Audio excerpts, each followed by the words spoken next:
আজ 28 অক্টোবর। আমরা অসীম অনন্তকালকে চেষ্টা করি মাস, তারিখ, বারের গণ্ডিতে বাঁধতে। 365 দিন, নানা মাস, নানা বার, নানা তারিখ। তেমনই একটি তারিখ 28 অক্টোবর, কিন্তু ঠিক তেমন নয়। কালের গণ্ডিতে বদ্ধ নয়। এই তারিখটির মূল্য অপরিসীম বলেও ভুল হয়।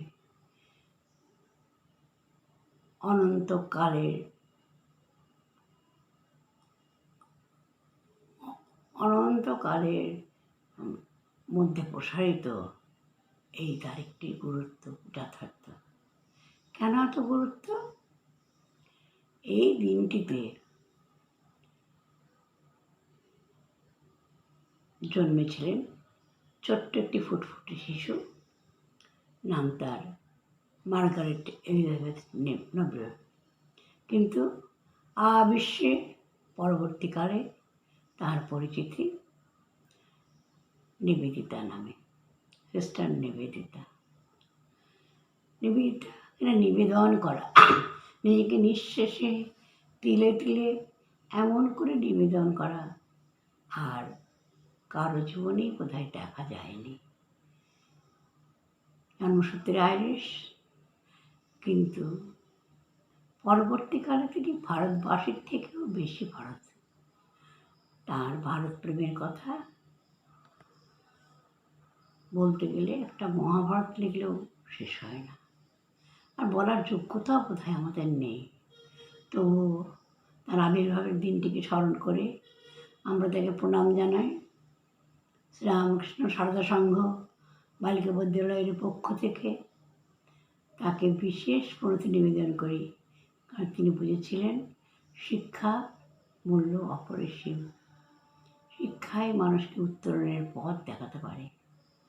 আর অনুভব করেছিলেন ভারতবর্ষের প্রতি ভালোবাসা না থাকলে ভারতবর্ষের উন্নতি সম্ভব নয়। এটার যুক্তিতে তিনি কি এখানে পৌঁছেছিলেন? না, আবেগে তাও নয়, তার হৃদয়ের অনুভব।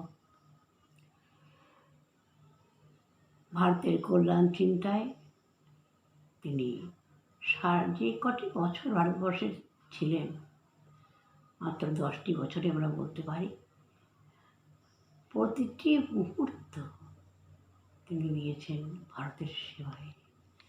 ভারতবর্ষের প্রতি তার ভালোবাসাকে রবীন্দ্রনাথ বলছেন, মা যেমন শিশুকে তার কোলের মধ্যে আঁকড়ে রাখতে চায়, ভারতবর্ষের যদি শিশু হতো নিবেদিতা তাহলে তাই করতেন।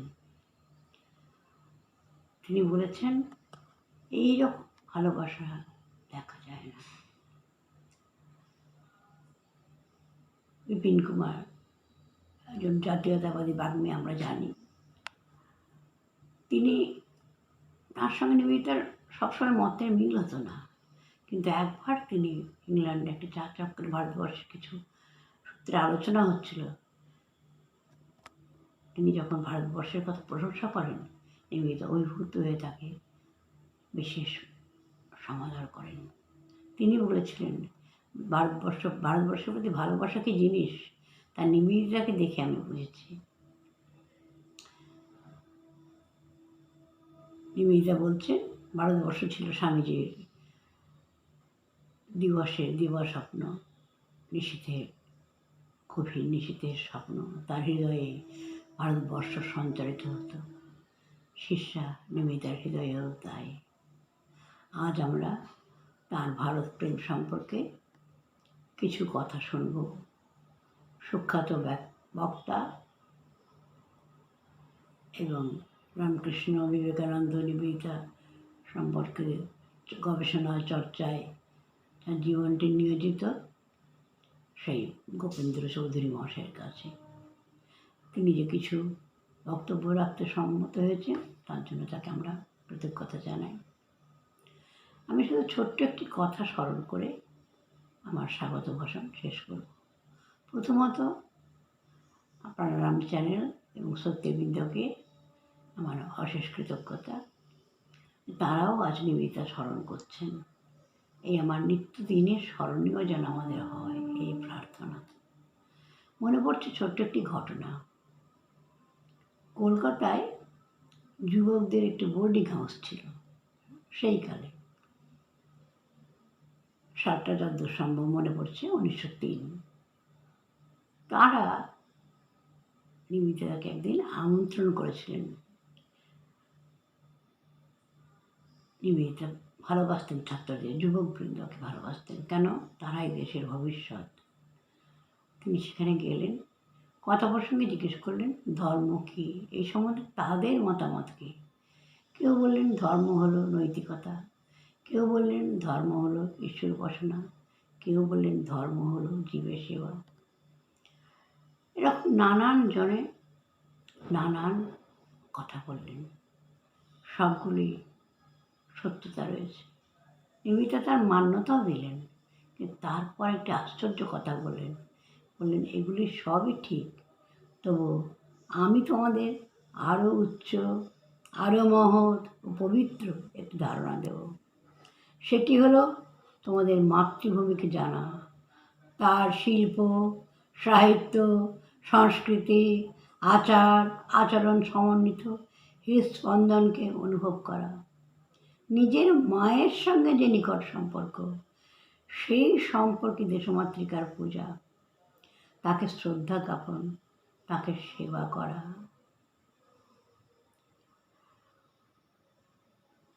একজন জন্মসূত্রে বিদেশিনী হয়েও তিনি বলতে পারছেন, আমরা শেখাচ্ছেন নিজের মায়ের সঙ্গে যে নিকট সম্পর্ক, সেই সম্পর্ক আমাদের ভারতজনের সঙ্গে হওয়া উচিত। আজ আমরা সেটা পারছি কিনা জানি না। নিবেদিতা ওইটুকুন তাকে বলেই ক্ষান্ত হননি। কয়েকদিন পরেই তিনি নিজেই আবার উপস্থিত, কোনো আমন্ত্রণ ছাড়াই, সঙ্গে একটি লম্বা প্যাকেট। কী আছে এই প্যাকেটে? নিবেদিতা কিছুই না বলে বললেন একজন কাউকে ডাকতে, একটি হাতুড়ি ও পেরেক নিয়ে আসতে। ওই ছাত্রাবাসের দারোয়ানজিকে ডাকা হলো।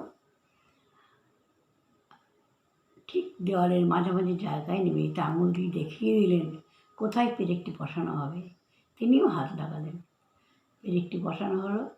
এবার প্যাকেটটি খুলে একটি মস্ত বড় ভারতবর্ষের মানচিত্র, তখন অখণ্ড ভারত, নিবেদিতা টাঙালেন। না, শুধু এইখানে শেষ নয়। তিনি বললেন, তোমরা স্কুল জীবনে সবাই ভূগোল পড়েছ, ভারতবর্ষের কথা তোমরা জানো, যা তোমরা পড়েছ, শুনেছ, এমনকি দেখেছ, তা হচ্ছে তার বহিরঙ্গের অবয়ব, তার পাহাড়, পর্বত, নদী, তার সরোবর, মরুভূমি, এই সব। কিন্তু বাইরের এই বহিরঙ্গের আবরণের পরেও ভিতরে একটি বিশেষ চেতনা রয়েছে। তোমাদের সামনের এই মানচিত্র, এটি একটি কাগজ নয়, ছাপা কাগজ মাত্র মনে করো না, এটি তোমাদের মা। এটি ছবি। কার ছবি? তোমাদের জননীর ছবি। শ্রদ্ধা ভরে এই কথাটি বলে তিনি হাত জোর করে দাঁড়িয়ে রইলেন। তারপর আবেগ ভরা কণ্ঠে ভারতবর্ষের প্রাচীন মুনি ঋষিদের কথা, অবতার পুরুষদের কথা, তাদের অনুভূতিলব্ধ বাণী এবং তারই উত্তরসূরি ভারতের মহান ব্যক্তিত্বের সম্বন্ধে নানা কথা বলে নাতি দীর্ঘ একটি ভাষণ দিলেন বলা যায়। ভাষণ নয়, তার অনুভবের প্রকাশ। সবশেষে আবেগরুদ্ধ কণ্ঠে বলছেন, তোমরা যে দেশেই যাও, আমাদের কথাটি আজ বিশেষ করে স্মরণ কথা, আমাদের নানা দেশ যেতে হবেও জ্ঞানের আহরণে, বিজ্ঞানের সাধনায়। কিন্তু ভারত মাতার মূর্তি যেন তোমাদের প্রত্যেকের অন্তরে, প্রত্যেকের হৃদয় কেন্দ্রে উজ্জ্বল হয়ে বিরাজ করে। ভারতবর্ষের চিন্তা যেন থাকে তোমাদের মর্মে মর্মে সতত উজ্জ্বল হয়ে। তারপর আরও বললেন, এবার তোমরা চোখ বন্ধ করো, কিছুক্ষণের জন্য বাহ্য দৃষ্টি বন্ধ করো, দেখো, মানস চক্ষে দেখো ভারত মাতার চরণ যুগল, প্রণতি জানাও সেখানে। তারপর বলছেন, এবার আমার সঙ্গে কণ্ঠ মিলিয়ে বলো বন্দে মাতরম। এমন করে ভারত জননীর পূজা নিজে করে অপরকে শেখানো কখন সম্ভব, যখন তিনি ভারতময়ী, তিনি ভারত ভগিনী, ভারতের সেবিকা, বান্ধবী, মাতা হবেন, এমনটি আশীর্বাদ করেছিলেন স্বামী বিবেকানন্দ। কিন্তু তিনি যেন তার থেকেও বেশি হয়ে গেছেন ভারতময়। এই ঘটনাটি উল্লেখ করে ওই ছাত্রাবাসে সেই দিনই যারা ছিলেন তাদের মধ্যে একজন বলছেন, সেই 1903 খ্রিস্টাব্দে একটি ছাত্রাবাসে ছোট্ট একটি ঘরে যে পবিত্র শব্দটি উচ্চারিত হয়েছিল তা অল্প দিনের মধ্যে ছড়িয়ে পড়েছিল আগুনের মতো। নিবেদিতা বঙ্কিমচন্দ্রের উপন্যাস থেকে মাতৃমন্ত্র তুলে এনে তার প্রাণ প্রতিষ্ঠা করে দিয়েছিলেন। প্রাণ প্রতিষ্ঠা করা সহজ নয়, নিজের প্রাণকে মিলিয়ে তবে আর একটি প্রাণকে জাগানো যায়। একটি মানচিত্রে সামনে রেখে এমন করে দেশজননীর কথা সকলের মর্মে মর্মে প্রবেশ করিয়ে দেওয়া তার পক্ষেই সম্ভব, যিনি সতত ভারত চিন্তায় আপ্লুত। আবার প্রণাম তাকে, প্রার্থনা তাঁর কাছে এই ভারত প্রেম, ভারতবর্ষের এই আধ্যাত্মিকতা, ভারতবর্ষের এই গৌরব কথা, এগুলি সম্বন্ধে আমরা যেন আরও অনেক সচেতন হয়ে ভারতের সেবায় নিজেকে নিয়োজিত করতে পারি। এবার আমি অনুরোধ করি যেহেতু গোবিন্দ চৌধুরী মশাইকে তাঁর কথাটি একটু বলবার জন্য। জননীং শারদাং দেবীং রামকৃষ্ণং জগদ্গুরু পাদপদ্মে তয়স্ত্বা প্রণমামি মুহুর্মুহুর। নমস্কার। আজ একটি বিশেষ দিন, যদিও সুদূর আয়ারল্যান্ডে এই ঘটনাটি ঘটেছিল 1867 খ্রিস্টাব্দের আজকের এই শুভ দিন 28শে অক্টোবর মার্গারেট নোবেলের জন্ম হয়েছিল, যিনি পরবর্তীকালে আমাদের ভারতের নিবেদিতা রূপে পরিচিত। এই অক্টোবর মাসটি বাংলা তথা ভারতবর্ষের আধ্যাত্মিক পরিমণ্ডলের মধ্যে মা দুর্গার তথা উমা, সতী, হৈমবতীর যেমন আরাধনার সময়, তার আসা এবং যাওয়া, তেমনি এই মার্গারেট নোবেল তথা ভারতের নিবেদিতার পৃথিবীতে আগমন এবং তার প্রস্থান দুটি অক্টোবর মাসে ঘটেছিল। তাই মা উমার আসা যা, মা দুর্গার আসা যা, মা হৈমবতীর আসা যা, সতীর আসা যা, তার সাথে যেন এই চরিত্রটির অনেক মিল খুঁজে পাই আমরা। আমার বিষয়বস্তু নিবেদিতার ভারত প্রেম। আমরা যদি এই নিবেদিতার ভারত প্রেমকে নিয়ে আলোচনা করতে যাই, তার উৎস প্রথমে আমরা সন্ধান করব, তারপরে সেই উৎসের গতিতে আমরা পৌঁছাব,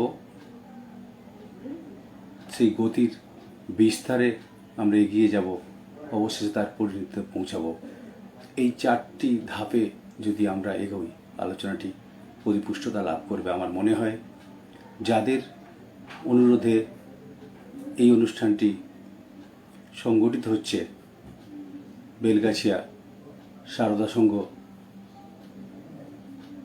তাদের মাতাজিদের প্রতি আমি সশ্রদ্ধ নমস্কার এবং বিজয়ের শ্রদ্ধা জ্ঞাপন করি। তার সাথে সংযোগকারী পানারাম চ্যানেলের পবিত্রবাবুকেও আমি বিজয়ের শ্রদ্ধা পূর্ণ নমস্কার, শুভেচ্ছা ও প্রীতি জানাই। দেশ বিদেশের বিভিন্ন প্রান্ত থেকে যারা এই অনুষ্ঠানটিকে উপভোগ করছেন তাদের প্রতিও আমি কৃতজ্ঞতা চিত্তে শ্রদ্ধাপূর্ণ নমস্কার জানাই। নিবেদিতার ভারত প্রেম, আসলে তিনি মায়ের ভাষাতে তিনি এদেশেরই, কেবলমাত্র ঠাকুরের ভাবটি ওদেশে প্রচারের উদ্দেশ্যেই তার ওদেশে জন্ম। নিবেদিতার কথা বলতে গেলেই প্রথমে যেটি বলতে হয়, একটি মানুষের কথা আমার মনে পড়ছে। প্রমথনাথ বিশি বলছেন, আমরা যখন ভারতবর্ষের একটি চিত্র অঙ্কন করি, সেই চিত্রটিকে যদি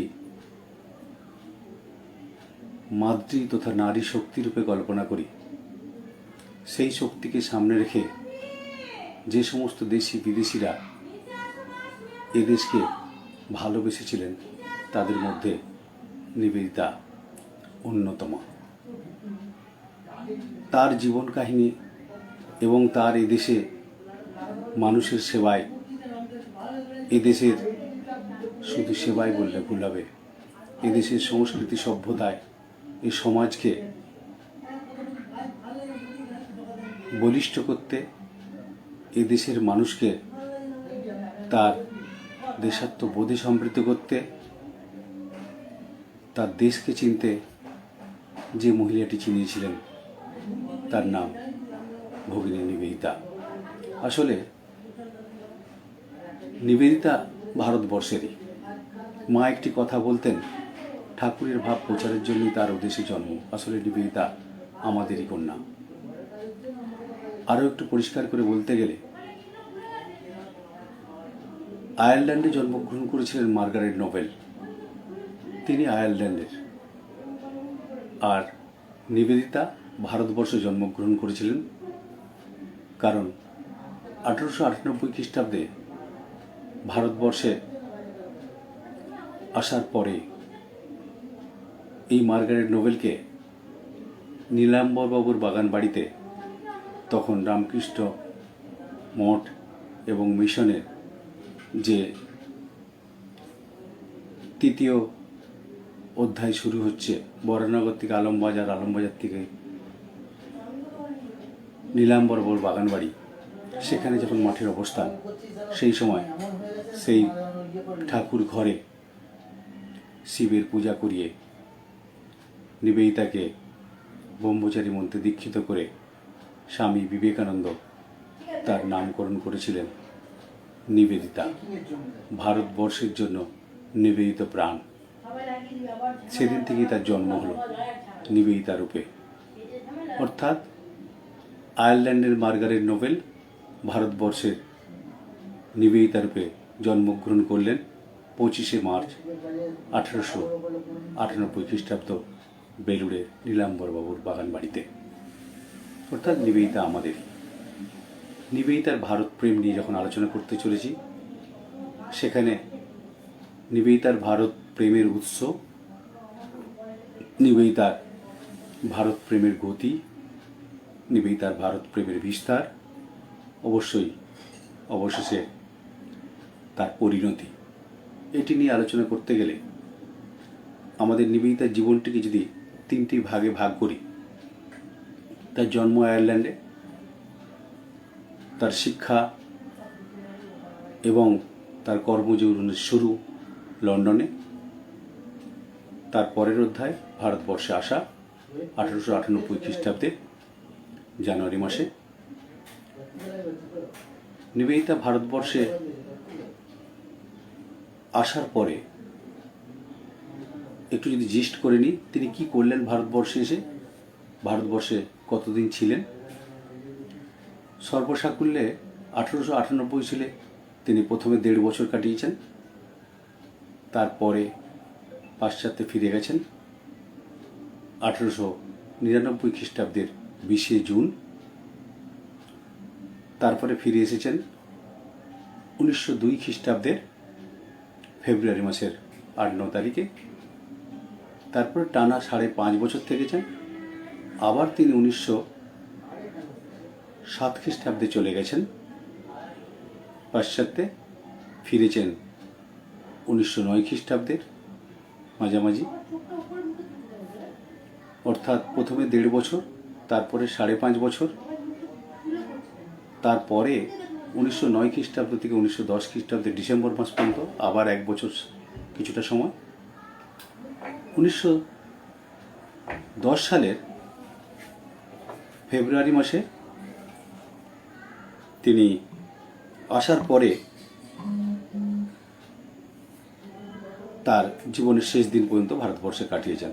সর্বসাকুল্যে যদি দেখি, প্রথমে 1.5 বছর, তারপরে 5.5 বছর, 7 বছর, পরবর্তীকালে আরও যদি ধরা যায় 1.5 বছর, তাহলে 8.5 বছর থেকে 9 বছরের মতো নিবেদিতা ভারতবর্ষে কাটিয়েছিলেন। এই 9 বছরের মধ্যে কি কি করলেন?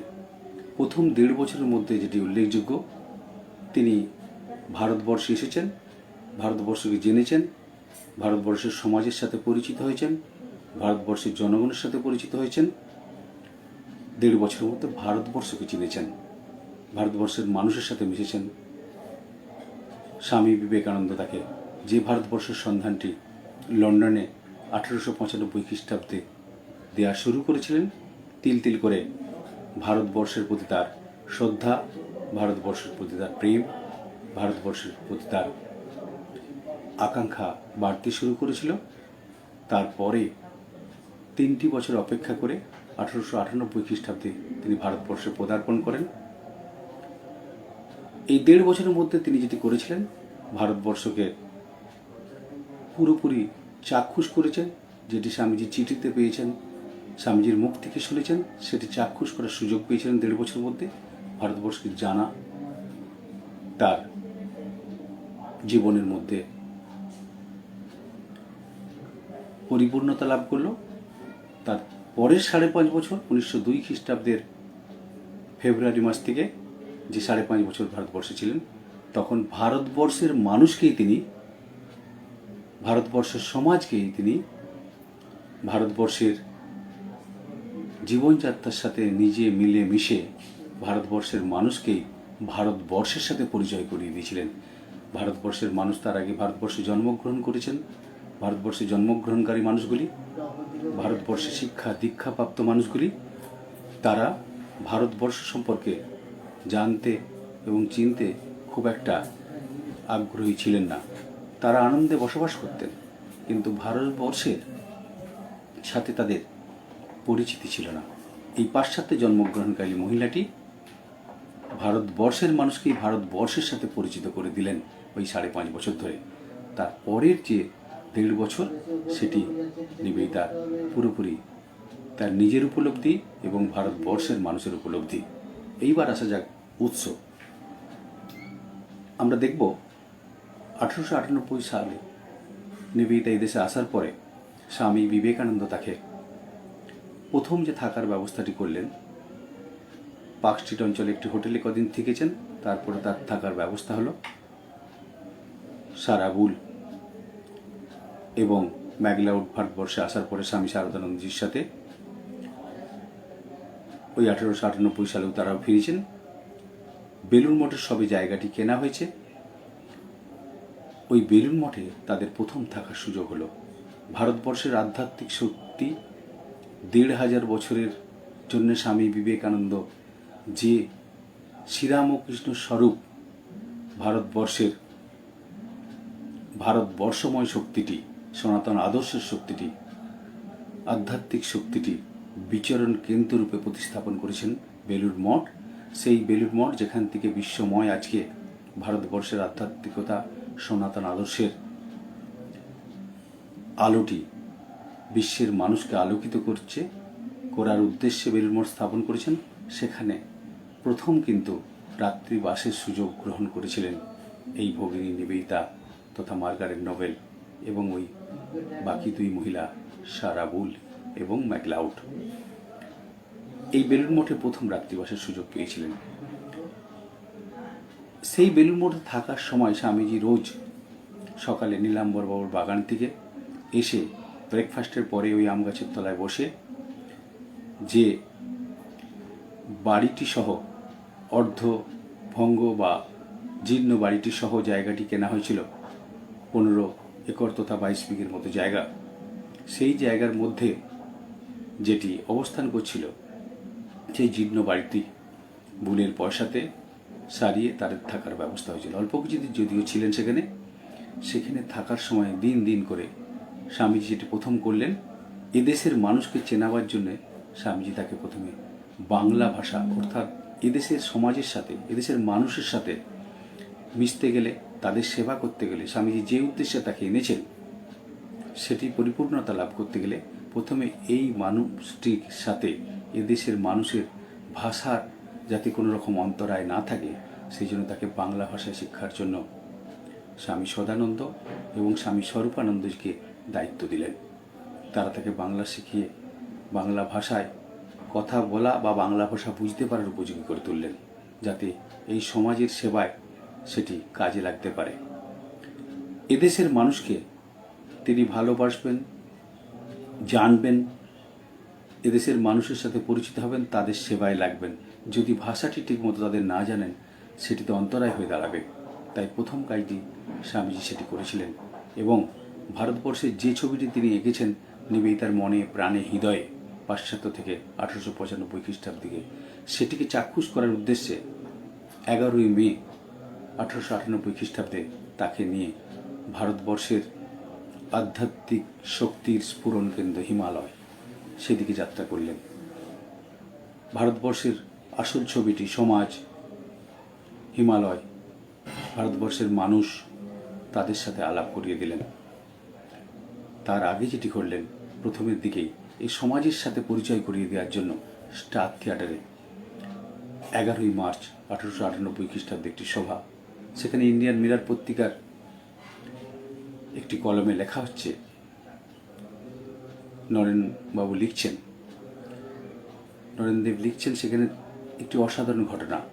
তিনি বলছেন, নিবেদিতাকে প্রশ্ন করা হচ্ছে যে এই ভারতবর্ষের সেবার উদ্দেশ্যে তিনি এসেছেন, তিনি কি উদ্দেশ্যে এসেছেন, বা স্বামীজি পরিচয় করিয়ে দিচ্ছেন ইংল্যান্ডের দেয়া একটি উপহার ভারতবর্ষের প্রতি। পরাধীন দেশ, যে ইংল্যান্ড ভারতবর্ষের শাসন করছে, সেই দেশের একটি উপহার হিসাবে পরিচয় করে দিচ্ছেন নিবেদিতাকে। আর নিবেদিতা সেই পরিচয় পর্বের শেষে তিনি কি উত্তর দিচ্ছেন, সেখানেই ভারত প্রেমের রহস্যটি লুকিয়ে রয়েছে। তিনি বলছেন, 6000 বছর ধরে আপনারা এদেশের মানুষরা পৃথিবীর জন্য ভারতবর্ষের যে সনাতন আদর্শ, আধ্যাত্মিকতা, সেগুলিকে যেভাবে আমরা স্মরণ করার উদ্দেশ্যে নিজেরা গচ্ছিত রেখেছেন এবং সেটিকে অবিকৃত অবস্থায় আপনারা সেটিকে আমাদের জন্য তিল তিল করে সংগ্রহ করে রাখার মতো এবং নিশ্চিতভাবে পৃথিবীর মানুষকে আলো দেখাবার উদ্দেশ্যে আপনারা যেভাবে এটিকে সঞ্চয় করে রেখেছেন এবং অবিকৃত অবস্থায় সেটির অবস্থান করাচ্ছেন, সেটির সন্ধানেই আমার দেশে আসা এবং সে দেশের মানুষের সেবায় আমার জীবনের ব্রত। এই কথাটি শোনার মধ্য দিয়ে নিবেদিতার ভারতবর্ষের শ্রদ্ধাটি ফুটে ওঠে। আসলে তারও পেছনে একটি ইতিহাস রয়েছে। নিবেদিতা ভারতবর্ষে আসার আগে, বিবেকানন্দের সাথে পরিচয় হওয়ার আগেই তিনি একটি বই পড়েছিলেন, লাইট অফ এশিয়া। আর্নল্ড সাহেবের লেখা, এডওয়ার্ড আর্নল্ড সাহেব এই বইটি লিখেছেন।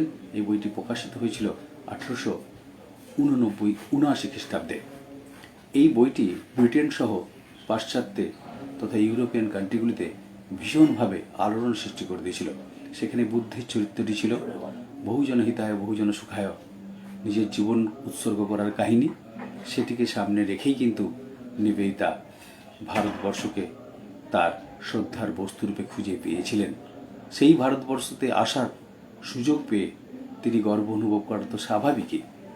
তাই সেই ভারতবর্ষে আসার পরে নিবেদিতাকে দেখব তিল তিল করে ভারতবর্ষের সমাজের সাথে মিশেছেন। ভারতবর্ষের প্রতিটি ক্ষেত্রে তার শ্রদ্ধা দিনে দিনে বেড়ে গেছে।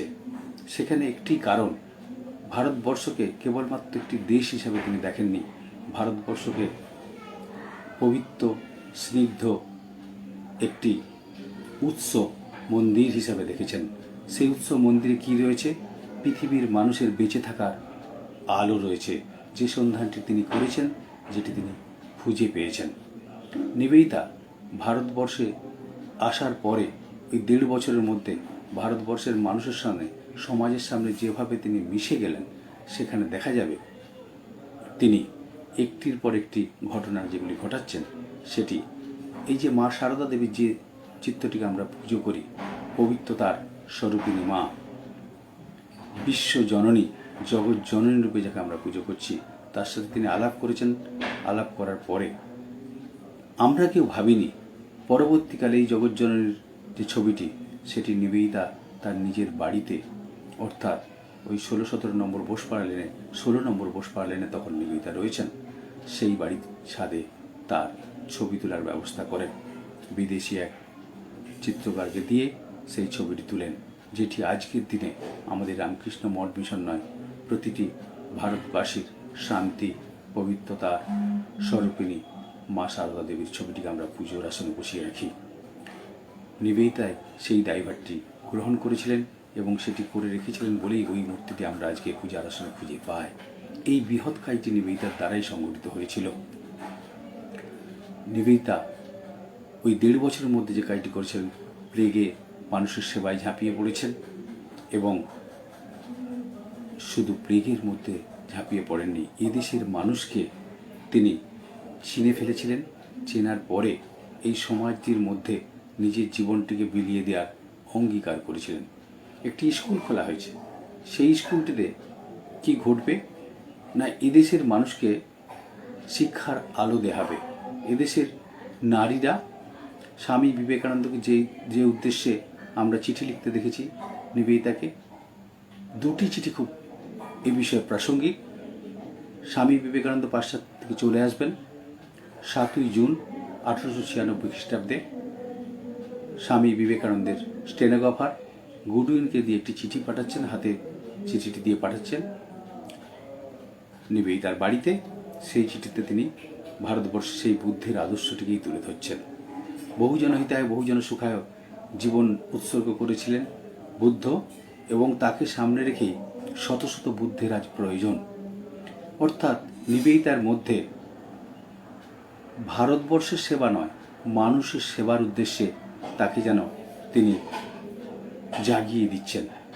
ওঠো জাগো, তোমার কি নিদ্রা সাজে, জগৎ পুড়ে খাক হয়ে যাচ্ছে। যতক্ষণ না তোমার আরাধ্য দেবতারা জাগ্রত হয়, ততক্ষণ তুমি তাকে জাগাবার চেষ্টা করো। এই প্রথম চিঠিটির মধ্যে এটি ছিল, কিন্তু দ্বিতীয় চিঠিটি নিবেদিতাকে ভারতবর্ষে আসার জন্য সরাসরি জানাচ্ছেন। সেটি 26শে জুলাই আলমোড়া থেকে 1897 সালে স্বামী বিবেকানন্দ পাশ্চাত্য থেকে ফিরে আসার পর চিঠিটি লিখছেন। তাতে ভারতবর্ষের জন্য তার পথটি খুলে দিচ্ছেন। সেই পথটি খুলে দিয়ে সিংহ দুয়ারে দাঁড়িয়ে স্বামীজি যেন তাকে আহ্বান করছেন। সেখানে তিনি বলছেন এবং ভারতবর্ষের স্বরূপটি চিনিয়ে দিচ্ছেন। এই যে তার ভারত প্রেমের জন্ম, যে উৎসটির কথা বলছি, সেখানে তার যাতে কোনো রকম আক্ষেপ না থাকে, যাতে কোনো কষ্ট না থাকে, যাতে তার কষ্ট না, মনোবেদনা যাতে না আসে, যে মানুষটিকে, যে দেশটিকে ভালোবেসেছি, সেখানে তাদের মানুষগুলিকে কিভাবে দেখব, যার সেবা করতে যাচ্ছি, তারা যদি আমার কাছে কোনোভাবে তাদের আসল স্বরূপটি প্রকাশ করে, সেটি দেখে যাতে আমরা পিছিয়ে না পড়তে হয়, স্বামী বিবেকানন্দ সেজন্য তাকে আগে থেকেই জানিয়ে রাখছেন যে তুমি যদি এদেশে আসো, এদেশের মানুষগুলি যাদের সেবার উদ্দেশ্যে তোমাকে আনা হচ্ছে, পাশ্চাত্যের মানুষের কাছ থেকে আজকের ভারতের নারীদের মধ্যে সেই নারী শক্তি নিয়ে আর কেউ জন্মগ্রহণ করছেন না, গার্গী মৈত্রীরা। তাই তোমাকে আমরা পাশ্চাত্য থেকে ধার করছি, তোমার মতো কেল্টিক রক্তবাহী মহিলারাই এদেশের মানুষের সেবার উপযুক্ত, সেটি জানিয়ে চিঠি লিখছেন। তাতে তিনি বলছেন, এদেশে তুমি কি দেখবে এসে প্রথমেই কতকগুলি অর্ধ বস্ত্র পরিহিত হাড় জিরজিরে কঙ্কালসার মানুষগুলি, অর্ধ অন্ন গ্রহণকারী মানুষগুলি, যারা খেতে পাচ্ছে না, তোমার কাছে সাহায্যের জন্য তারা ভিড় করবে। কিন্তু তাদের স্পর্শকতা রয়েছে, তাদের বর্ণবিদ্বেষ রয়েছে, তাদের জাতিপ্রীতি রয়েছে, তাদের ঈশ্বরপ্রীতি রয়েছে, ধর্মপ্রীতি রয়েছে। তারা তোমাকে ছুবে না, কিন্তু তারা তোমার সাহায্যের জন্য হাত বাড়িয়ে থাকবে। তারপরেও যদি তুমি তাদের সাহায্য করো, তোমার দেশের মানুষ যারা ব্রিটিশরা ভারতবর্ষ শাসন করছে, তারা তোমার এই সেবা করতে আসা রূপটি দেখে তারা তোমাকে পাগল ভাববে, হয়তো তোমাকে মস্তিষ্ক বিকৃত দেখতে পারে হয়তো। কিন্তু তারপরেও যদি এইখানকার আবহাওয়া জলবায়ু তোমার পরিপূরক না হয়, তাহলেও কিন্তু তারা তোমাকে, আমি তোমাকে তোমার পাশে থাকার অঙ্গীকার করছি। হাতি কি দাঁত, মরদ কি বাত, এইরকম শব্দগুলি ব্যবহার করছেন। তিনি তার কথা রাখবেন, তার পাশে থাকবেন ভারতবর্ষের সেবার জন্য। সবচেয়ে মজার ব্যাপার, যে ভারতবর্ষকে ভালোবাসা, ভারতবর্ষকে চিন্তা করা খালি গুরুর জন্মস্থান বলে নয়, তিনি ভারতবর্ষ সম্পর্কে যেসব চিন্তাগুলি করেছেন, তার মধ্যে যদি এক একটি দিককে আমরা তুলে ধরার চেষ্টা করি, দেখব তিনি ওই 1.5 বছরের মধ্যে তাকে যখন আবার পাশ্চাত্যে যেতে হচ্ছে, কিসের জন্য? একটি স্কুল খুলে দেওয়া হয়েছে, তিনি এদেশের নারীদের জন্য শিক্ষার দায়িত্ব গ্রহণ করবেন। সেই দায়িত্বটি কীরকম হবে? শিক্ষার আলো তো জেলে দিতে পারেন, তিনি ইংরেজি শিক্ষায় শিক্ষিত, এদেশের মানুষকে ইংরেজি শিক্ষায় শিক্ষিত করতে পারলে তারা তো খুশি হবে, তারা তো ভালো ভাববে, এদেশের মানুষগুলির কাছে তার একটা আলাদা পরিচয় হবে, সেটা স্বাভাবিক। কিন্তু স্বামী বিবেকানন্দ তাকে যে আদর্শ সন্ধান দিয়েছেন, সেখানে কিন্তু শুধুমাত্র ইংরেজি শেখাবার জন্যেই তাকে কিন্তু শিক্ষার দায়িত্বটি দেননি। তাকে যে দায়িত্বটি দিয়েছেন সেটি হচ্ছে এ জাতির উপযোগী শিক্ষাটি তাকে দিতে হবে, জাতীয়ভাবে শিক্ষাটি দিতে হবে, যেটির সন্ধান রবীন্দ্রনাথ পেয়েছিলেন। নিবেদিতা ভারতবর্ষে আসার পরে ব্রাহ্ম সমাজের সাথে তার পরিচিতি ঘটেছে, রবীন্দ্রনাথের মতো প্রতিভাবান মানুষের সাথে তার সংযোগ ঘটেছে। রবীন্দ্রনাথের সুপ্ত ইচ্ছে ছিল তার তৃতীয় কন্যা মীরা দেবীকে তিনি ইংরেজি শিক্ষায় শিক্ষিত করবেন, কারণ তার পরিবারের অনেকেই পাশ্চাত্যে বিভিন্নভাবে গিয়ে পৌঁছেছেন, তারা ইংরেজি শিক্ষায় শিক্ষিত। তাই তার ছোট কন্যাকেও সেই পাশ্চাত্যে পাঠাবেন। এই ইংরেজি শিক্ষায় শিক্ষিত বিবেকানন্দের আনা এই ব্রিটিশের উপহারটিকে কাজে লাগাতে চাইছেন।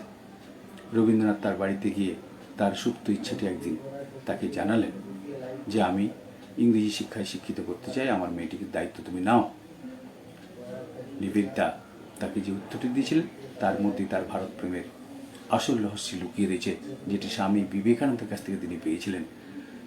তিনি বললেন, শুধু কতগুলো বিদেশি ভাষা শিখে জীবনকে এইভাবে কাটিয়ে দেওয়ার থেকে ভারতবর্ষে জন্মগ্রহণকারী মানুষদের যে শিক্ষায় আমি পরিপুষ্টতা লাভ করাবার জন্য এসেছি, সেটি তাদের জাতিগত নৈপুণ্য এবং ব্যক্তিগত বৈশিষ্ট্য যদি না থাকে, সেটি পরিপূর্ণতা লাভ করবে না। অর্থাৎ জাতিগত বৈশিষ্ট্যটি যদি না থাকে, তার জাতির কি প্রয়োজনীয়তা রয়েছে, তার জাতীয় স্বভাবটি কী, এবং তার ব্যক্তিগত সত্তার মধ্যে তার প্রকাশ আছে কিনা, এই দেশকে কিভাবে শ্রদ্ধার চোখে দেখে, এ দেশের সমস্ত যে সমস্ত গুণগুলি রয়েছে সেগুলিকে শ্রদ্ধার চোখে দেখে সে দেশীয়ভাবে যদি শিক্ষাটি গ্রহণ করা যায়, দেশীয় ভাবনায় যদি শিক্ষাটিকে গ্রহণ করা যায়, এবং দেশীয়ভাবে যদি মানুষের মধ্যে সেই শিক্ষার বিস্তারটি লাভ করানো যায়, সেটি কার্যকরী শিক্ষার আসল উদ্দেশ্য হবে। এবং অবশ্যই এদেশের ইতিহাসকে জানতে হবে। তিনি একটি জায়গায় লিখছেন, যদি ইতিহাসকে না সঙ্গে রাখা যায়, তাহলে দেশের কথা ভাবা, দেশের কথা চিন্তা করা, সেগুলির সফলতা আসবে না। এই নিবেদিতা ভারতবর্ষে আসার পরে তিনি যেসব কাণ্ডগুলি করলেন, ভারতবর্ষে আসার পরে ভারতবর্ষের মানুষের সাথে মিশতে মিশতে, রন্ধে রন্ধে ভারতবর্ষের মানুষের সাথে মিশে তাদের মধ্যে জাতীয়তা বোধটি জাগিয়ে দেওয়ার চেষ্টা করলেন। স্বামী বিবেকানন্দ 1902 খ্রিস্টাব্দে শরীর যাওয়ার আগে তাকে শেষ যে চিঠিটি লিখেছিলেন, আমরা দেখব সেই চিঠিটি তিনি কাশী থেকে লিখছেন 12 ফেব্রুয়ারি 1902 খ্রিস্টাব্দ। সেই চিঠিতে মার্গারেটকে যে চিঠিটি লিখছেন, তাতে তিনি লিখছেন, শক্তিটি তাকে জগিয়ে দিচ্ছেন। তিনি যে এত বড় কাজের উদ্দেশ্যে এসেছেন, সেই কাজটির মধ্যে যে শক্তির দরকার, তিনি বলছেন, তোমার মধ্যে সমস্ত শক্তি সংহত হোক। আমি জগন্মাতার কাছে প্রার্থনা করছি, তোমার হৃদয়ে এবং বাহুতে তিনি শক্তি সঞ্চার করুন। এবং আমার দৃঢ় বিশ্বাস, একদিন শ্রীরামকৃষ্ণের কাছ থেকে আমি যে শক্তি পেয়েছিলাম, সেই শক্তি তোমাকে সমৃদ্ধ করুক। আমার থেকে সহস্র গুণ তোমাকে শ্রীরামকৃষ্ণ দেবীর শক্তিতে শক্তিভূত করুন। শ্রীরামকৃষ্ণ দেবী সত্য হন। তিনি যে শক্তি আমার মধ্যে সঞ্চারিত করেছেন, তার সহস্র গুণ তোমার মধ্যেও সঞ্চারিত হোক। এই মহামায়ের কাছে আমি এই প্রার্থনা করি। স্বামী বিবেকানন্দ এই শক্তির তার মধ্যে সঞ্চিত করে দিয়েছিলেন বলেই তিনি ভারতবর্ষের মানুষের প্রতি, ভারতবর্ষের প্রতি এতখানি শ্রদ্ধাশীল হয়ে সে দেশের সেবায় নিয়োজিত হতে পেরেছিলেন। আমার বিষয়বস্তু ভারত প্রেম নিবেদিতার। এটি একটি দিনের সাবজেক্ট নেই। আমি মাতাজিদের অনুরোধ করব, এটিকে আমি পরবর্তী ক্ষেত্রে ধারাবাহিক বা আরও 2-3টে লেকচারের মধ্যে আনার চেষ্টা করব। আজকে যে কথাগুলি বলতে চাইব, নিবেদিতার ভারত প্রেমের মধ্যে যেগুলি আমি সঞ্চিত করেছি, যেগুলি আপনাদের সামনে আজকে তুলে ধরার চেষ্টা করব, সেই ভারত প্রেমের মধ্যে নিবেদিতার এই জাতি জাগরণের মূল ভূমিকা, যেটি ভারতবর্ষের স্বাধীনতার আজ 75 বছর পূর্তির উৎসব ভারতবর্ষের চতুর্দিকে শুরু হয়ে গেছে। 75 বছর আগে ভারতবর্ষ স্বাধীনতা লাভ করেছিল। এই স্বাধীনতা লাভের পেছনে এই মহিলাটির অবদান আমার মনে হয় প্রত্যক্ষ পরোক্ষভাবে ভারতবর্ষের মানুষের কাছে চিরস্মরণীয় হয়ে রয়েছে। স্বামী বিবেকানন্দ ভারতবর্ষকে যেভাবে তিনি দেখতে চেয়েছিলেন নিবেদিতা এদেশের সেবায় নিয়োজিত হোক, তার মধ্যে যেটি মূল ভূমিকা তাকে গ্রহণ করার জন্য তিনি নির্দেশ দিয়েছিলেন, সেটি এই জাতিকে ভালোবাসা নয়, এই পরাধীন জাতিকে ব্রিটিশ মুক্ত করা। এটি যেন তার স্বপ্নের ভারতবর্ষ। এবং নিবেদিতা একটি কথা বলতেন, এই যে আদর্শের কথা যেটি বলছি, এটি সম্পর্কে ভারতবর্ষের যে আদর্শ তিনি যেগুলি দেখেছেন, তিনি স্বামী বিবেকানন্দকে, শ্রীরামকৃষ্ণদেবকে ভারতবর্ষের থেকে আলাদা করেননি। তিনি ভারতবর্ষ বলতে যেটি বুঝেছেন, শ্রীরামকৃষ্ণময় ভারতবর্ষ, ভারতবর্ষময় শ্রীরামকৃষ্ণ, এবং সেই শ্রীরামকৃষ্ণ, সেই ভারতবর্ষ বিবেকানন্দময়। অর্থাৎ বিবেকানন্দের মধ্যেই ভারতবর্ষকে খোঁজার চেষ্টা করেছেন, এবং ভারতবর্ষের মধ্যেই বিবেকানন্দকে শুধু খুঁজে পাননি, বিবেকানন্দের মধ্যেই তিনি ভারতবর্ষকে দেখেছিলেন। তাই তিনি বলছেন যে ভারতবর্ষে আমি আসার আগে স্বামী বিবেকানন্দকে প্রথম যেদিন দেখেছিলাম, এবং তার জীবনের শেষ দিন পর্যন্ত আমি প্রতিদিন লক্ষ্য করেছি এই মানুষটির মধ্যে কি যন্ত্রণা। তার দেশমাতৃকাকে প্রতিটি কথার মধ্যে ভারতবর্ষ, তার মাঝের কথাটির মধ্যে ভারতবর্ষ, শেষের কথাটির মধ্যে ভারতবর্ষ। তিনি ভারতবর্ষের বাইরে কোনো কথাই বলতেন না। স্বামী বিবেকানন্দ তার গুরু, সেই গুরুর মুখ থেকে বলছেন, আমি জীবনের প্রথম দিন থেকে স্বামী বিবেকানন্দের সাথে যেদিন আলাপ হয়েছে, সেদিন থেকে তার শরীর যা পর্যন্ত প্রতিদিন লক্ষ্য করেছি, তার মধ্যে একটি জ্বালা, একটি বেদনা, একটি কষ্ট, তার মধ্যে প্রতিদিন আমি অনুভব করেছি। সে কষ্ট, সে বেদনা, সে অনুভূতি আমার মধ্যে ফুটে উঠেছে। ভারতবর্ষের পরাধীনতার, শৃঙ্খলিত ভারতবর্ষের কষ্ট, ভারতবর্ষের আপামর জনসাধারণের দারিদ্রতার কষ্ট, ভারতবর্ষের নারীদের পদদলিত হওয়ার কষ্ট, এগুলি তাকে কুড়ে কুড়ে খেয়েছে। বলছে এই মানুষটি আর ভারতবর্ষ আলাদা নয়। তাই তিনি এটির নাম দিয়েছেন রক্ত মাংসে গড়া ভারত প্রতিমার নাম স্বামী বিবেকানন্দ। তিনি বলছেন এই ভারতবর্ষকে ভালোবাসতে বাসতে তিনি রক্ত মাংসে গড়া ভারত প্রতিমায় পৌঁছে গেছিলেন। তিনি বলছেন প্রতিদিন লক্ষ্য করতে তিনি এতখানি একটি মানুষ তার দেশকে যে ভালোবাসতে পারে, তার যে হৃদয়ে এত ব্যথা অনুভব করতে পারে, এত জ্বালা, এত কষ্ট অনুভব করতে পারেন। একটি দেশ কি কোনো একটি জীবন, দেশ কি কোনো একটি শরীর? দেশমাতৃকার প্রতি ভালোবাসা যে কোনো শরীরই হয়, সেটি স্বামী বিবেকানন্দকে না দেখলে বোঝা যায় না।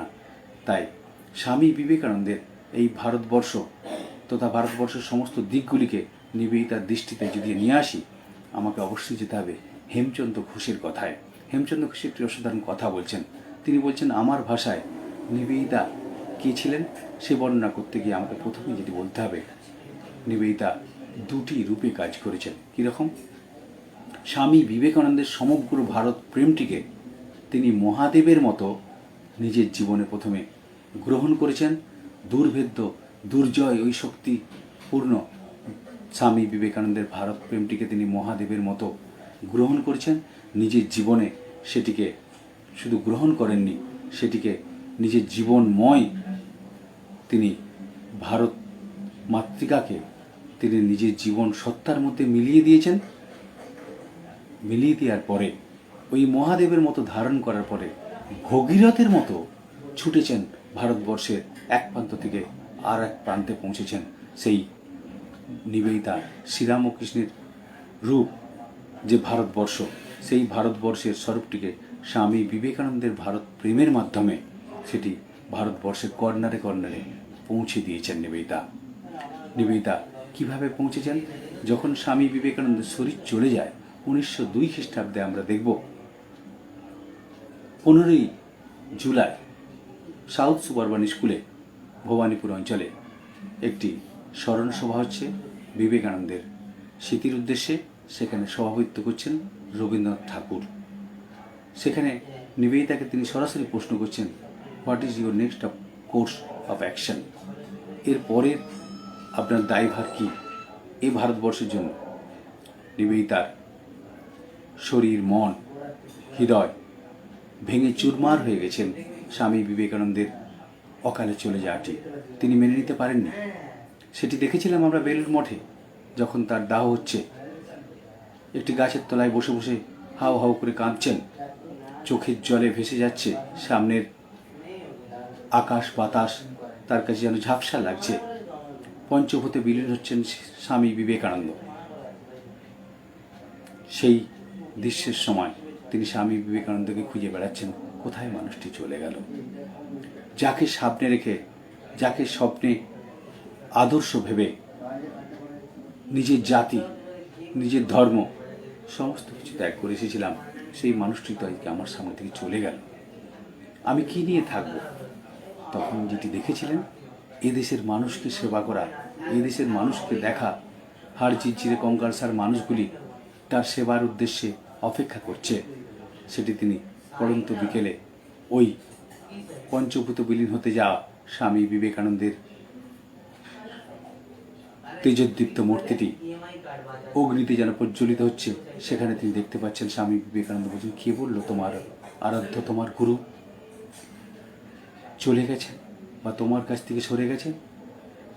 আজ থেকে এই মানুষগুলি, এই দেশের মানুষগুলি, নিপীড়িত মানুষগুলি, কষ্টসার মানুষগুলি, না খেতে পাওয়া মানুষগুলি, দরিদ্র মানুষগুলি মধ্যে, এদেশের আবহাওয়ার মধ্যে, এই বায়ুর মধ্যে তোমার গুরু আজ থেকে মিশে গেল। তাদের সেবা করাই তোমার গুরুর প্রতি শ্রদ্ধা এবং তার সেবা করা। অর্থাৎ এদেশের মানুষগুলির মধ্যেই তার গুরু মিলেমিশে একাকার হয়ে গেল, সেটি তিনি দেখেছিলেন। তাই রবীন্দ্রনাথের কথায় তিনি যখন উত্তর দেওয়ার চেষ্টা করছেন। রবীন্দ্রনাথ যখন জিজ্ঞাসা করছেন এরপরে আপনার কাজ কি, তখন নিবেদিতা একটি কথা বললেন। স্বামী বিবেকানন্দ আমার গুরু আমাকে বলেছিলেন অ্যাওক দ্য নেশন, এই জাতিটিকে জাগাতে। My task is awoke the nation. আমার গুরু চলে গেছে, তার অসমাপ্ত কাজগুলি আমাকে করতে হবে, এই জাতিটিকে জাগাতে হবে। এই জাতির জাগরণ মানে তাদের মধ্যে জাতীয়তা বোধটিকে সঞ্চার করতে হবে। কোন জাতীয়তা বোধের কথা বলছেন তিনি? তার একটা বিখ্যাত রচনা রয়েছে বা একটি বই রয়েছে। সেই রচনার মধ্যে আমরা দেখব, সেখানে তিনি বলছেন ভারতবর্ষের যে জাতীয়তা, তিনি ভারতবর্ষের জাতীয়তা সম্পর্কে দুটি সুন্দর সংজ্ঞা দিয়েছেন। তিনি বলছেন একটি ভূখণ্ডের মানুষ যখন এক চিন্তায়, এক আনন্দে, ভালোর ভাবনায় একসাথে আন্দোলিত হয়, সেটির নাম জাতীয়তা। জাতীয়তা বলতে নাগরিক চেতনা এবং নাগরিক কর্তব্যবোধ। এই কথাগুলি আমরা জানি বাংলার দিক থেকে, ভাষার দিক দিয়ে এগুলি হয়তো আমাদের জানা এই শব্দগুলি, কিন্তু এই নাগরিক কর্তব্যবোধ বলতে কি বলে, নাগরিক চেতনা বলতে কি বলে, নিবেদিতা সেটি ভারতবর্ষের প্রতিটি মানুষের মধ্যে সঞ্চারিত করার চেষ্টা করেছিলেন। ভারতবর্ষের প্রতিটি মানুষের মধ্যে নিবেদিতা তাদের জাতীয়তা বোধ জাগিয়ে দেওয়ার চেষ্টা করেছিলেন। আমরা প্রথম দিন থেকে দেখব স্বামী বিবেকানন্দের শরীর যাওয়ার পরে তিনি 22শে সেপ্টেম্বর ভারতবর্ষের মানুষকে জাগাবার জন্য স্বামী বিবেকানন্দের আদর্শটিকে মানুষের কাছে পৌঁছে দেওয়ার উদ্দেশ্যে তার জীবন এবং বাণীকে সামনে রেখে নিবেদিতা ভারত পরিক্রমায় বেরিয়ে পড়লেন। ভারতবর্ষের মানুষের কাছে তিনি পৌঁছে গেলেন প্রতিটি কর্নারে কর্নারে। তিনি প্রথমে বম্বেতে চলে গেলেন, সামনে তার সাথে সঙ্গী ছিলেন স্বামী সদানন্দ। সঙ্গে করে তিনি ভারতবর্ষের এক প্রান্ত থেকে আর এক প্রান্তে ঘুরেছেন। তিনি বম্বের গেইটি হলে বেশ কয়েকটি বক্তব্য রাখছেন স্বামী বিবেকানন্দ ও জাতীয়তাবোধ এবং এশিয়ার জাগরণের জন্য বিভিন্ন রকমের বক্তব্য তিনি তুলে ধরছেন মানুষের কাছে। সমগ্র এশিয়াকে জাগতে হবে, ভারতবর্ষকে স্বাধীন হতে গেলে যা প্রয়োজন সেগুলি তিনি করছেন। 1902 খ্রিস্টাব্দের শেষ থেকে শুরু হয়ে যায় তার ভারত পরিক্রমা তথা ভারতবর্ষের মানুষকে জাগানোর পালা। এক প্রান্ত থেকে আর এক প্রান্তে গেছেন। আমরা দেখব অরবিন্দের সাথে আলাপ হয়েছে, বড়দাতে গেছেন, সেখানে রাজ কলেজে অধ্যাপনা করছেন অরবিন্দ, তাকে জাগিয়ে দিচ্ছেন, বাংলায় ফিরে আসতে বলছেন। পরবর্তীকালে অরবিন্দ নিবেদিতার সবচেয়ে বড় সঙ্গী ছিলেন ভারতবর্ষের জাতীয়তাবোধের মধ্যে। আমরা দেখব এই জাতীয়তা বোধটি জাগাতে জাগাতে তিনি কখনো মেদিনীপুরে যাচ্ছেন, কখনো পাটনায় যাচ্ছেন, যুব সমাজকে জাগিয়ে দিচ্ছেন। মেদিনীপুরে গেছেন 1903 খ্রিস্টাব্দের মে মাস নাগাদ। সেখানে গিয়ে তিনি যেসব কাণ্ডগুলি করছেন, সুপতি রায়চৌধুরী বলে একজন বিখ্যাত মানুষ, প্রফুল্ল দত্ত এবং জ্যোতিষ গুহ, এই তিনজনে সেদিনে নিবেদিতার ওই মে মাসের সফরের মধ্যে তারা দেখছেন যে এই মহিলাটি সাদা চামড়ার মানুষ, ব্রিটিশকে দেখলে ভয় পায়, ইনি কি কোনো ব্রিটিশ গুপ্তচর? তিনি যেসব কথাগুলি বলছেন, যেভাবে উত্তপ্ত করছেন যুব সমাজকে, মেয়েদেরকে বিভিন্নভাবে নিজেদের আত্মনির্ভর হওয়ার জন্য, তাদেরকে আত্মরক্ষার জন্য বিভিন্ন পথ বলে দিচ্ছেন, বিভিন্নভাবে যখন তাদের প্রশিক্ষণ দেওয়ার চেষ্টা করছেন, অনেকে ভয়ে চলে যাচ্ছেন। 3-4 দিন ধরে সেখানে আলোচনা হচ্ছে। যেসব কথাগুলি বলছেন, সুপতি রায়চৌধুরী তার একটি জায়গাতে লিখছেন। তিনি বলছেন, আমার প্রথমে ভয় লাগছিল যে এই মহিলাটি কি ব্রিটিশদের কোনো গুপ্তচর নয় তো? আমরা ভারতবর্ষের মানুষকে এই প্রশিক্ষণ দিতে তো কখনো শিখিনি। পাশ্চাত্য থেকে এসে এই মহিলাটি বিবেকানন্দের কাছে কোন জাদু মন্ত্র পেয়েছিলেন, যেই জাদু মন্ত্রে তিনি এদেশের মানুষকে জাগাবার চেষ্টা করছেন? ইনি কি কোনো গুপ্তচর নয় তো ব্রিটিশদের? কিন্তু আমরা জানি নিবেদিতার পেছনেই বরং গুপ্তচর লাগিয়েছিলেন ব্রিটিশ প্রশাসন। 1903 খ্রিস্টাব্দের পরে তার সমস্ত চিঠিগুলি খুলে খুলে দেখতেন পর্যন্ত ব্রিটিশ প্রশাসনের মানুষেরা। নিবেদিতাকে তারা প্রথমের দিকে সাদা চামড়ার মানুষ যেভাবে অন্যান্য ব্রিটিশদের মতোই দেখতেন, কিন্তু তার বিভিন্ন আচরণ বিধি, তার বাড়িতে বাগবাজারে নজরদারি শুরু হয়ে যায়। কর্নেলিয়া সরাবাজি ব্রিটিশ বেতনভুক্ত একজন নজরদারি গোয়েন্দা তার পেছনে সবসময় থাকছেন, তার অ্যাক্টিভিটিসগুলি লক্ষ্য করতেন। তা সত্ত্বেও তিনি ঘুরিয়ে ফুরিয়ে ব্রিটিশদের বিরুদ্ধে বিভিন্ন পরিকল্পনার জন্য ভারতবর্ষের স্বদেশী আন্দোলনকারী মানুষদের সহযোগিতা করেছেন। আমরা দেখব তার বাড়িতে রামানন্দ চট্টোপাধ্যায় থেকে শুরু করে প্রবাসী পত্রিকার সম্পাদক, মডার্ন রিভিউ পত্রিকার সম্পাদক, বিভিন্ন পত্রিকায় তিনি লিখছেন। অরবিন্দের যে সমস্ত পত্রিকাগুলি ছিল, আর্য, কর্মযোগিন, ধর্ম, এই সমস্ত পত্রিকাগুলিতে নিবেদিতা লিখছেন। বন্দে মাতরম পত্রিকায় লিখছেন, যুগান্তর পত্রিকায় লিখছেন, বিভিন্ন পত্রিকাতে লিখছেন। কখনো ছদ্মনামে লিখছেন, ভক্স ইগনোটা ছদ্মনামে, কখনো নীলাশ ছদ্মনামে ভারতবর্ষের যুব সমাজকে জাগাবার ব্রত যেন তিনি গ্রহণ করেছেন। অরবিন্দ চলে যাওয়ার পরে তার কর্মযোগিন পত্রিকার সম্পাদকীয় তিনি লিখছেন। এহেন নিবেদিতা তার 16 নম্বর 17 নম্বর বোসপাড়া লেনে আমরা দেখব বারিন ঘোষ, হেমচন্দ্র কানন গুহ, উল্লাসকর দত্ত, এরা সকলেই আসা যাওয়া করছেন। প্রতিটি দিন ভারতবর্ষের স্বাধীনতা সংগ্রামের জন্য তিনি যেন তার দুয়ার খুলে রেখেছেন। ব্রিটিশরা সন্দেহ চোখে দেখছেন আরও বেশি করে।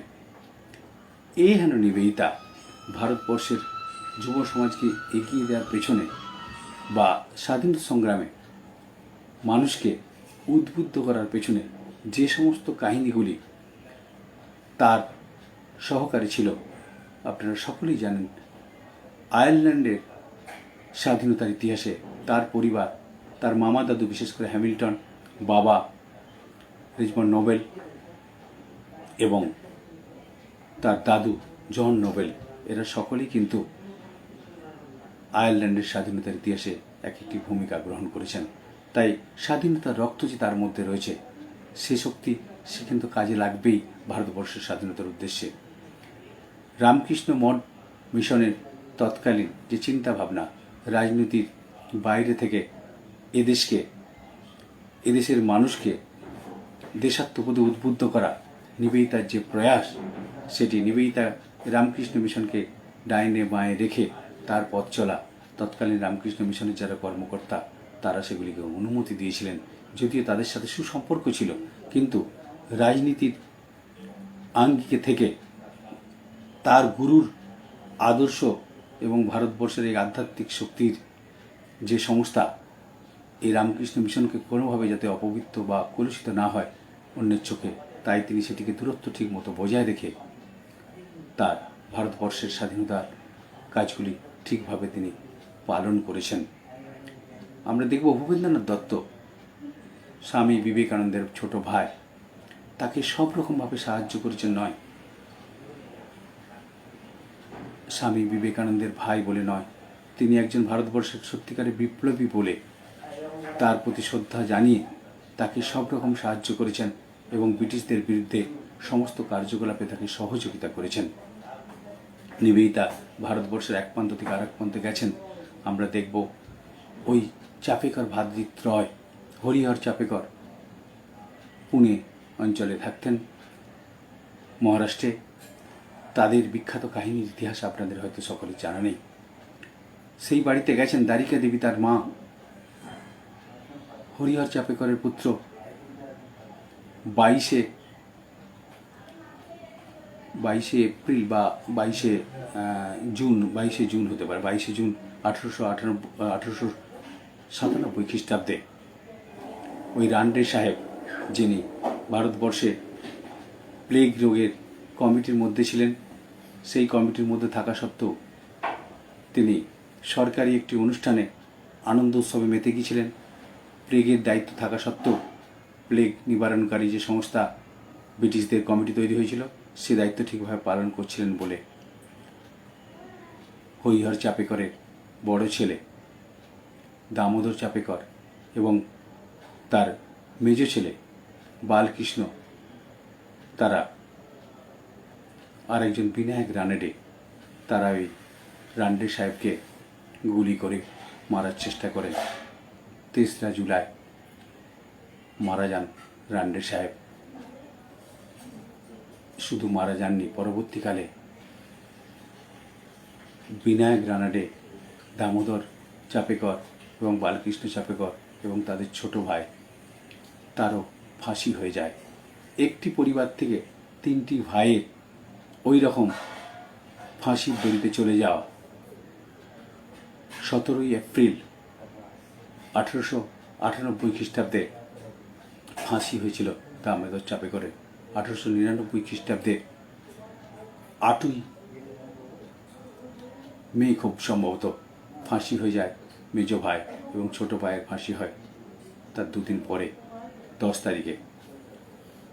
এই ফাঁসি হয়ে যাওয়ার পরে তার মা দ্বারিকা দেবীর 3টি সন্তান চলে যাওয়ার পর তার কি অবস্থা জানার জন্য গিয়েছিলেন নিবেদিতা তার মাকে সমবেদনা জানাতে। নিবেদিতা অবাক হয়ে গেছিলেন তার মায়ের ওই দ্বারিকা দেবীর রূপ দেখে। তিনি বলছেন, আরও যদি আমার সন্তান থাকতো দেশমাতৃকার চরণে অঞ্জলি দেওয়ার জন্য তাদের পাঠিয়ে দিতাম। নিবেদিতা নিজের মধ্যে যেন আরও শক্তি খুঁজে পেলেন। এই নিবেদিতা ভারতবর্ষের স্বাধীনতা সংগ্রামে কী সংগ্রাম করেছেন তার প্রতিটি কথার মধ্যে বজ্র নির্ঘণ্ট শব্দ যেন তার মধ্যে থেকে বেরিয়ে আসতো। ভারতবর্ষের স্বাধীনতার ইতিহাস সম্পর্কে এর পরের দিনে আরও বিস্তারিতভাবে আলোচনা করব। আজকের আমার সময় 45 মিনিট, আমি বলেছিলাম 45 মিনিট প্রায় শেষ হয়েছে। 2টি কথা বলে শেষ করব। সেটি হচ্ছে, নিবেদিতা ভারতবর্ষের জাগাবার জন্য প্রতিটি সভায় গেছেন।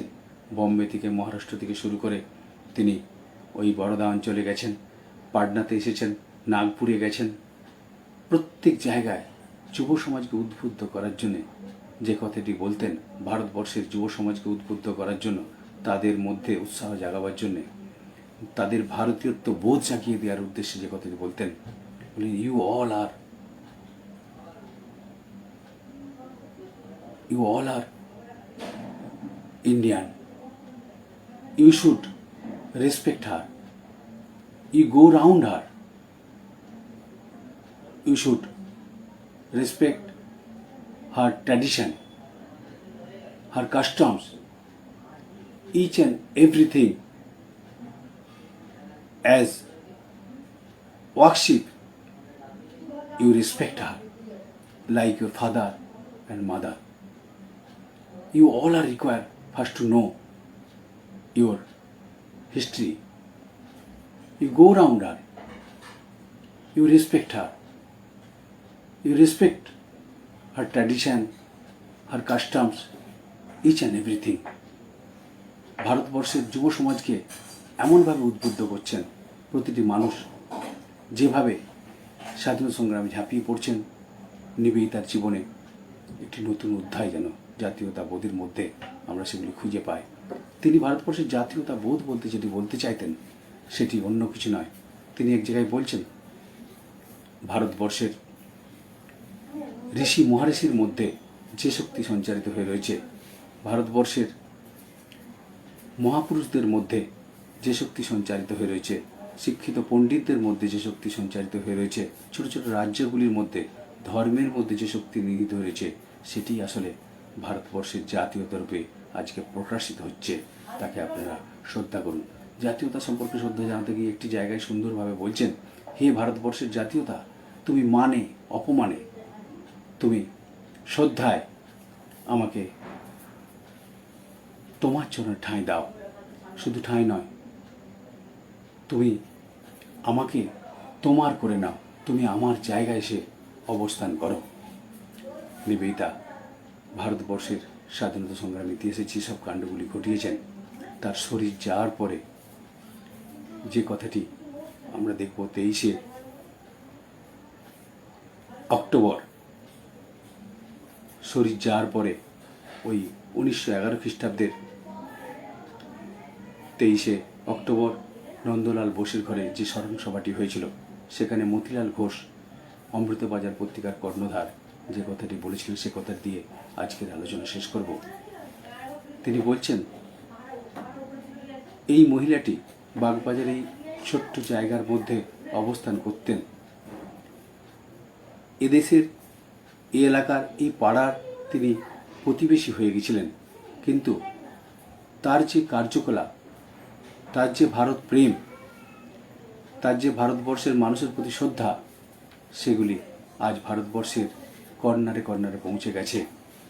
এইটুকু বাগবাজার এই ছোট্ট অঞ্চলটির মধ্যে আজ আর সীমাবদ্ধ নেই। তাই ভারতবর্ষের জন্য ভারতবর্ষের স্বাধীনতার জন্য, ভারতবর্ষের মানুষের জন্য তার যে প্রীতি, ভারতবর্ষের ভারত প্রেম, সেটি তিনি যা করে গেলেন, সেটি স্বামী বিবেকানন্দ পাশ্চাত্য থেকে যে ঋণ করে নিয়ে এসেছিলেন, সেই ঋণটি শোধ করার দায়ভার ভারতবর্ষের আগামী প্রজন্মের। আমার মনে হয় 150 বছর পার হয়ে গেছে নিবেদিতার। 150 বছর পরে এই মতিলাল ঘোষের কথাটি স্মরণ করি আমি বলবো, আমরা নিবেদিতার প্রতি শ্রদ্ধা জানাবো, তার প্রতি শ্রদ্ধা জানাবো এমনভাবে, সে শ্রদ্ধা ভারতবর্ষের মানুষের প্রতি শ্রদ্ধা, কারণ তিনি তো ভারতীয় ছিলেন। রবীন্দ্রনাথ বলছেন, এই সমাজটিকে এমনভাবে নিবেদিতা ভালোবেসেছেন, তার আঁচলে রেখে, যদি এই ভারতবর্ষের সমগ্র সমাজটি একটি শিশু হয়, এই সমাজটিকে তিনি আঁচলে লালন পালন করেছেন। তাই তিনি লোকমাতা, অর্থাৎ ভারতবর্ষের প্রেম, ভারতবর্ষের মানুষের প্রতি ভালোবাসা, সেগুলি তার সন্তানের মতো তিনি ভারতটিকে ভালোবেসে ফেলেছিলেন। তাই সুরেন্দ্রনাথ গঙ্গোপাধ্যায়ের কথাটি শেষ করব। সুরেন্দ্রনাথ বন্দ্যোপাধ্যায় তিনি বলছেন, নিবেদিতা আসলে ভারতবর্ষের আত্মার একটি রূপ। তিনি পাশ্চাত্যে জন্মগ্রহণ করেছিলেন, পাশ্চাত্যের শক্তিতে বলীয়ান হয়ে এদেশের সেবায় সেই শক্তি সঞ্চয় করে এসে তার নিজের প্রিয় দেশটির সেবা করার উদ্দেশ্যেই এদেশে এসে পৌঁছেছিলেন। ভারতবর্ষের মহাপুরুষদের আত্মাস্বরূপী তিনি ছিলেন। তিনি সেই আত্মার স্বরূপ রূপেই তিনি পাশ্চাত্যে জন্মগ্রহণ করেছিলেন, কেবলমাত্র এদেশের সেবার উদ্দেশ্যে, সেই শক্তিটি পাশ্চাত্যের শক্তিতে বলীয়ান হওয়ার জন্যই সেখানে জন্মগ্রহণ করেছিলেন। আসল উদ্দেশ্যটি এদেশেই সেবা করার উদ্দেশ্যেই ভারতবর্ষের মহাপুরুষদের আত্মায় তার মধ্যে ছিল। আজ এই কটি কথা বলে আপনাদের সকলকে শ্রদ্ধাপূর্ণ নমস্কার জানিয়ে আমার নিবেদিতার ভারতপ্রেমের প্রথম পর্বটি শেষ করলাম। ওং অসত মা সদ্গময়, তমসো মা জ্যোতির্গময়, মৃত্যুর মা অমৃতম গময়, আবির্মো এধি। ওম শান্তি শান্তি শান্তি। হরি ওম তৎসৎ। শ্রীরামকৃষ্ণ অর্পণমস্তু। এবারে ধন্যবাদ জ্ঞাপন পর্ব। ধন্যবাদ জানাবেন শ্রীরামকৃষ্ণ সারদা সংঘ বালিকা বিদ্যালয়ের পক্ষ থেকে, বিদ্যালয়ের অন্যতম শিক্ষিকা এবং একসময় এখানকার শিক্ষার্থী তিনি ছিলেন। তাছাড়াও তিনি রামকৃষ্ণ ভাব আন্দোলনের সঙ্গে বিশেষ অনুরাগের সঙ্গে জড়িত। এই আশ্রম এবং আশ্রম বিদ্যালয়ের সঙ্গে তার বিশেষ শ্রদ্ধা প্রীতির সম্পর্ক। তাকে অনুরোধ জানাই ধন্যবাদ জ্ঞাপনের জন্য। শ্রীরামকৃষ্ণ সারদা সংঘ বালিকা বিদ্যালয়ের পক্ষ থেকে আমাকে ধন্যবাদ জ্ঞাপনের যে গুরু দায়িত্ব অর্পণ করেছেন আমাদের মাতৃস্বরূপিণী পরম শ্রদ্ধা দিব্যমাতাজি, তা আমি মাথা পেতে গ্রহণ করছি। শ্রী শ্রী ঠাকুর, শ্রীমা ও স্বামীজির চরণে প্রণাম নিবেদন করি। প্রবীণা সন্ন্যাসিনী প্রণম্মা দিব্যমাতাজির অফুরান উৎসাহ ও অভিপ্সায় এই দিব্য জীবনকে আমরা স্মরণ করার সুযোগ পাই। তাকে জানাই অন্তরের প্রণাম। ভক্ত ও শ্রোতাবৃন্দকে আন্তরিক শুভেচ্ছা জানাই। ধন্যবাদ জ্ঞাপন করি প্রাণারাম চ্যানেল কর্তৃপক্ষকে। ভক্ত হৃদয়ে এই অপূর্ব সুধা রস পৌঁছে দিচ্ছেন। আরও এগিয়ে চলুক তাঁদের এই প্রচেষ্টা। অনুষ্ঠানের সঙ্গে যুক্ত সকলের জন্য রইল শান্তি কামনা। আমরা এতক্ষণ ধরে শুনছিলাম নিবেদিতার ভারত দর্শন। বক্তারূপে পেয়েছিলাম শ্রীযুক্ত গোপেন্দ্র চৌধুরী মহাশয়কে। তার বক্তব্য হয়তো বিভিন্ন মঠ, মিশনে ও ইউটিউব চ্যানেলে অনেকেই আমার মতো শুনে থাকেন। তিনি শ্রীরামকৃষ্ণ ভাবধারার বাহক ও নিবেদিতা গবেষক, কিন্তু তাঁর বলা একই মূল ভাবকে আশ্রয় করলেও প্রতিবারই নতুন হয়ে ওঠে। তার উপস্থাপনার সহজ সাবলীল ভাব আমাদের এই সুগভীর তত্ত্ব বুঝতে সাহায্য করে। তিনি সুন্দর করে বুঝিয়ে দিলেন কিভাবে আয়ারল্যান্ড দুহিতা রূপান্তরিত হলেন ভারত কন্যায়। স্বামীজি ও নিবেদিতা পরস্পরের পরিপূরক। স্বামীজির আদর্শের বাস্তবায়নের ভার নিবেদিতার, আর স্বামীজি নিবেদিতার জাতীয়করণ করলেন। স্বামীজির প্রদর্শিত পথে, স্বামীজির চোখে নিবেদিতা ভারতবর্ষকে দেখলেন, বুঝলেন, সেবা করে গেলেন আমৃত্যু। স্বাধীন চেতাই মহিমময়ী নারী হয়তো আয়ারল্যান্ডের স্বাধীনতা সংগ্রামের ইতিহাসে স্মরণীয় হয়ে থাকতেন, কিন্তু গুরু ভক্তি ও আত্মনিবেদনে তার নাম ভারতের স্বাধীনতার ইতিহাসে স্বর্ণাক্ষরে লিখিত রইল। তিনি সেবা, প্রেম, ভক্তির মূর্ত বিগ্রহ। শিল্প, সাহিত্য, বিজ্ঞান, ভারতের সর্বত্র তিনি উন্নতির চেষ্টা করেছেন, রেখেছেন তার ভারত প্রেমের স্বাক্ষর।